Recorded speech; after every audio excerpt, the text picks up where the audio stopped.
Hola a todos, hoy vamos a desarrollar la unidad número 7, una parte de ellas que refiere a proteínas, principalmente a los aminoácidos, las funciones de las proteínas, unión peptídica. Las proteínas son los compuestos orgánicos más abundantes en los vertebrados. Si tenemos en cuenta el peso seco de los tejidos, constituyen alrededor del 50% y son macromoléculas, que ya lo hemos desarrollado anteriormente, y estas macromoléculas están formadas por aminoácidos. Si analizamos los átomos que la componen, como toda sustancia orgánica, está compuesta por carbono, hidrógeno y oxígeno, en este caso nitrógeno, azufre, y algunas pueden poseer fósforo, hierro, magnesio, cobre. Como dijimos, son macromoléculas. Si son macromoléculas quiere decir que forman polímeros, que es lo que se observa acá. Y el polímero sabemos que es un conjunto de monómeros. En el caso de las proteínas, el monómero es el que está acá mostrada la fórmula general, el aminoácido. Como dijimos, macromolécula formado por un gran número de estructuras que se repiten llamadas aminoácidos. Estos aminoácidos existen en la naturaleza en 20 formas, que son aquellos que se van a ir uniendo para formar a las proteínas. Y cuando hablamos de proteína estamos hablando de que se unieron entre cientos y miles de estos aminoácidos. ¿Qué funciones tienen las proteínas? Es una de las sustancias orgánicas que mayor cantidad de funciones tienen. Tienen funciones estructurales, cuando hablamos de estructurales porque forman estructuras celulares, como puede ser en los microtúbulos, pero también pueden encontrarse en partículas infectivas como los virus y forman las cápsides virales. Puede encontrarse también en las membranas de las células con su función estructural. También tienen función reguladora, ya que constituyen enzimas, hormonas. Van a regular entonces las reacciones químicas, por ejemplo, que van a ocurrir en una célula. Un ejemplo de una enzima puede ser la catalasa. Un ejemplo de hormonas puede ser la insulina, la tiroxina. Tienen función contráctil. Cuando hablamos de función contráctil lo asociamos con los músculos, ya que forman las fibras musculares y que ustedes saben, el músculo se contrae y se relaja. ¿Qué proteínas participan en esta función? La actina y la miosina. Pueden ser transportadoras, pueden transportar distintas sustancias. Un ejemplo, la hemoglobina, que transporta el oxígeno en la sangre. Pueden encontrarse en las membranas celulares, donde también van a realizar distintos tipos de transportes.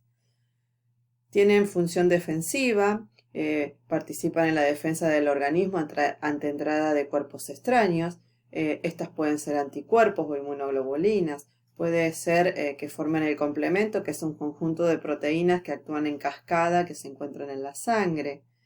Y también pueden tener función de toxina.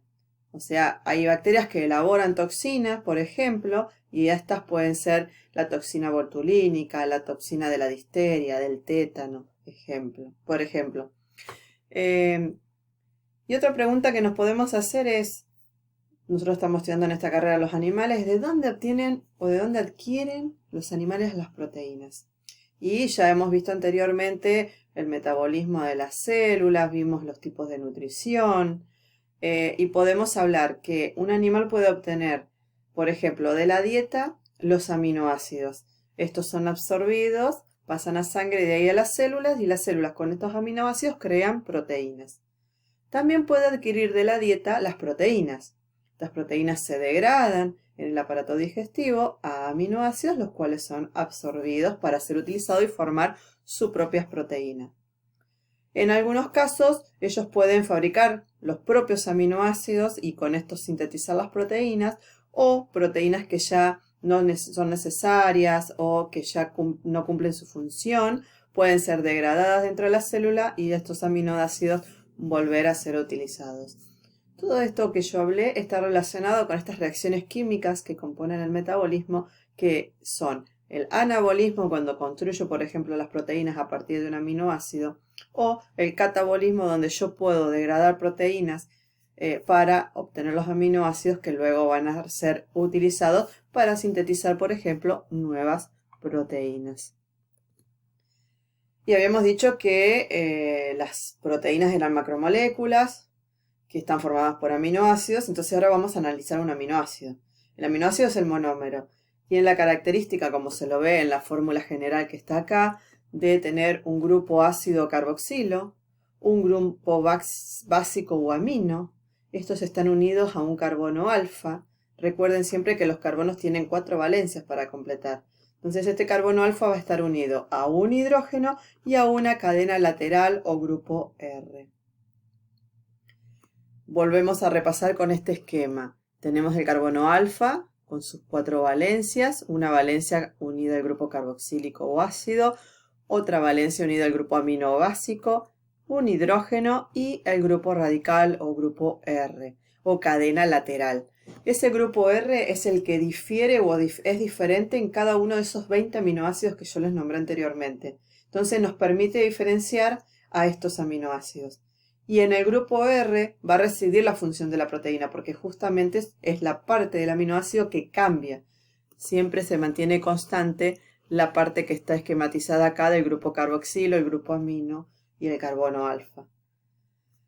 Estos aminoácidos dijimos entonces que variaban según el grupo lateral que poseen. Y esto lleva a que se puedan clasificar los aminoácidos. Acá nosotros les vamos a nombrar las clasificaciones que se puedan hacer, lo van a desarrollar mucho mejor en química, es para que a ustedes les vaya sonando y después puedan entender por qué cuando se empiezan a formar las proteínas y empiezan a formarse las estructuras moleculares, existen determinado tipo de uniones o de enlaces que van a permitir que esa proteína pueda permanecer plegada.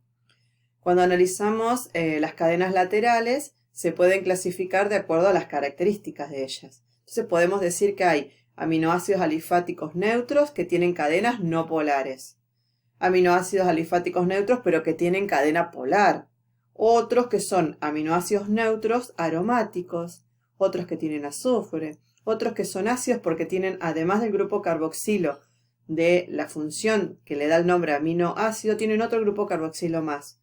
O puede ser aminoácidos que tienen otro grupo amino más en su estructura.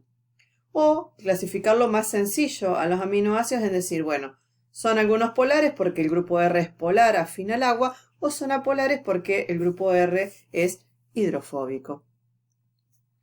Y estos aminoácidos dijimos que se tienen que ir uniendo entre sí para formar las uniones peptídicas y de allí llevarnos a la proteína.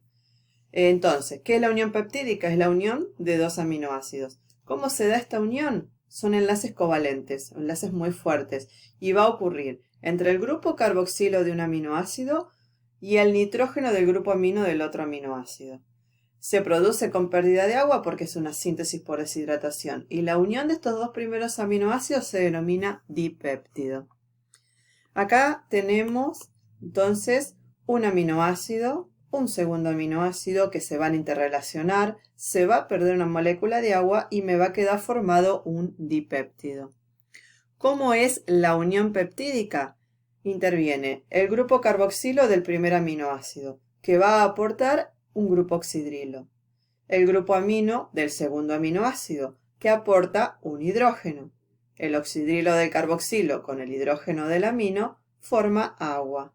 Y se me va a dar en la unión entre el carbono del grupo carboxilo del primer aminoácido y el nitrógeno del grupo amino del segundo aminoácido. Esa es la unión peptídica.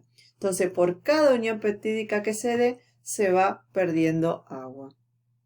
En este caso, vemos la presencia ya de un tripéptido, un aminoácido, dos aminoácidos, tres aminoácidos. Fíjense que acá está la unión peptídica esta, en donde intervino el grupo carboxilo de un aminoácido con el grupo amino del otro.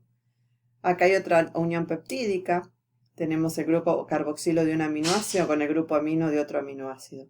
En este caso, como se unieron tres aminoácidos, se formaron dos uniones peptídicas con la liberación de dos moléculas de agua. Y así sucesivamente se van a dar diversas uniones peptídicas para formar estas macromoléculas que son las proteínas. Muchísimas gracias por esta parte del contenido de la unidad número 7. En el próximo video vamos a desarrollar mejor las proteínas y sus estructuras moleculares. Gracias.